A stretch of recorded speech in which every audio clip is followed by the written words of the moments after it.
Have you ever looked up at the night sky and felt very, very small? Imagine a being, a presence that is not just in the sky, but is the sky itself. This being is everything. It is the stars, the darkness between them, and the silence that holds it all together. This is the divine, a self-sufficient and complete existence. It does not need anything from us. It is not affected by our daily worries, our small victories, or our sad moments. It simply is. Like the vast ocean is unaware of a single drop of rain falling into it. This cosmic entity exists in a state of perfect balance, a quiet and eternal hum that echoes through all of space and time. This divine presence is not like a person who gets angry or happy. It is a fundamental reality, the source from which everything comes. Think of it as the ultimate artist, and the universe is its beautiful, ever-changing painting. This artist is not separate from the painting. It is the canvas, the colors, and the very idea behind the art. Our lives, our planet, and even our galaxy are just tiny brushstrokes in this massive masterpiece. The Creator is not watching us from a distance. It is the very fabric of our being. We are made of its stardust, and our thoughts are ripples in its vast consciousness, a concept that is difficult for us to fully grasp with our minds. From this grand cosmic viewpoint, our world is just one small part of an infinitely larger system. It's like finding a single grain of sand on a beach that stretches for millions of kilometers. Does the entire beach change if one grain of sand is moved? Not really.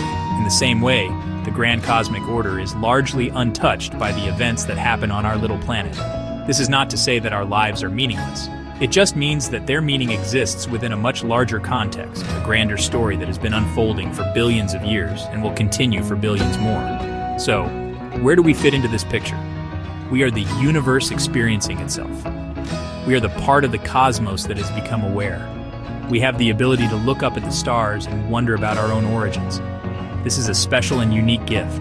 We are like the eyes of the universe looking back at its own magnificent creation. Our journey is to understand this connection, to see that we are not separate from the grand cosmic dance, but an essential part of its beautiful and complex rhythm. Our joys and sorrows are part of this universal song, playing out on a tiny stage.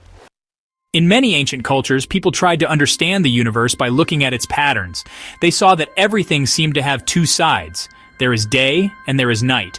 There is light and there is darkness. There is heat and there is cold. This idea of two opposing but connected forces is called duality. In ancient India, they explained this with the story of Shiva and Shakti. Shiva represents pure consciousness, the calm, unchanging, silent part of the universe. He is the potential for everything, the stillness before creation. He is like the deep, quiet ocean, holding immense power within its depths, perfectly at peace. But for the universe to exist, there must be movement and energy. This is where Shakti comes in. Shakti is the divine feminine energy, the active, creative force that brings everything to life. She is the power that makes the stars burn, the planets spin, and life grow on Earth. Shiva is the thought, and Shakti is the action that makes the thought real. They are not separate. They are two halves of the same whole, like a coin with two sides. One cannot exist without the other. Together, they create a perfect balance, a cosmic dance of creation and existence which keeps the universe moving and changing. This beautiful idea is not just found in India. In Japanese and Chinese philosophy, there is a similar concept called yin and yang. Yin is the dark, passive, and feminine energy, while yang is the light, active, and masculine energy. You have probably seen the symbol, a circle divided into a black and a white swirl, with a dot of the opposite color in each. This shows that even in darkness, there is a seed of light, and even in light, there is a shadow of darkness. They flow into each other, always in balance. This explains how opposites are not just enemies, they are partners in the cycle of life. This dance of duality is the engine of the universe. Energy is never lost, it just changes form. It cycles from creation to preservation, and then to destruction, which is just another form of creation. Think of a seed. It grows into a big tree, creation. The tree stands for many years, preservation. Eventually the tree dies and falls, becoming soil that helps new seeds to grow, destruction, and recreation. This cycle is everywhere, from the life of a star to the seasons on our planet. It is the fundamental rhythm of existence, the constant flow of energy from one form to another, driven by the interplay of these two great forces. Now, let us bring this cosmic idea down to a level we can easily understand. Imagine a young child playing in a garden. The child is big and powerful from the perspective of the creatures living there. He sees two different colonies of ants marching in straight lines, busy with their own work. To the child, these ants are fascinating little beings, moving with purpose. He lies on the grass, his chin resting on his hands, and watches them. He is their god, a giant presence looking down from above. He is not good or evil, he is just curious. He has the power to change their world in an instant without any bad intentions. One day the child decides to do a little experiment. He takes a small leaf and carefully scoops up a few ants from one colony. These ants are confused, lifted into the air, a completely new experience for them. The child then gently drops these ants right in the middle of the path of the second ant colony. For the child, this is just a simple, innocent action, a way to see what happens. He does not hate the ants. He does not want to cause them pain. He is just playing moving pieces on a living board game without understanding the full consequences of his small action for the tiny creatures below. For the ants, this event is a catastrophe. Suddenly, strangers have appeared in their territory. These new ants look different. They smell different. The home ants become alarmed. They sense an invasion, a threat to their colony, their queen, and their food.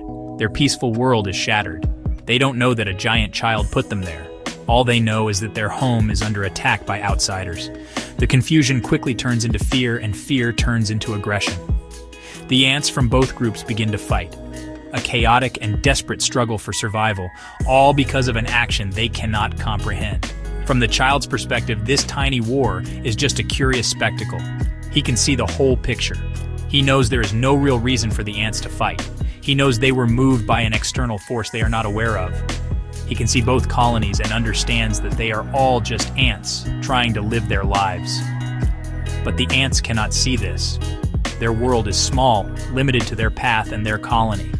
They are trapped in their own perspective, unable to see the bigger truth. Their conflict is real and deadly to them, but from above, it is based on a misunderstanding caused by a higher power. Now let's take a step back and look at ourselves. Are we so different from those ants? We humans have divided ourselves into groups based on our beliefs, the color of our skin, or the piece of land we were born on. We draw lines on maps and call them countries. We build different places of worship and call them by different names. We say, "My God is the only true God," or "My country is the best." And just like the ants, we often see those who are different from us as a threat. We forget that we are all part of the same human family, living on the same small planet. Our conflicts, our wars, and our arguments often start from a limited perspective. We are like the ants, unable to see the giant child who might have put us in these situations. We fight over resources, ideas, and histories, without realizing that from a cosmic viewpoint, our divisions are almost invisible. An astronaut looking at Earth from space does not see the borders we have drawn. They see a beautiful blue and white marble, a single unified home for all of us. The lines that we are willing to die for exist only in our minds. They are stories we tell ourselves, stories that can lead to great misunderstanding and pain. What if we could see the world from that higher perspective? What if we could see that our different religions are just different paths leading to the same mountaintop? What if we understood that our different cultures are just different flowers in the same beautiful garden? Perhaps then, we would see that our fights are as pointless as the war between the two ant colonies. The universe, in its grand cycle of creation and destruction, is constantly showing us that everything is connected.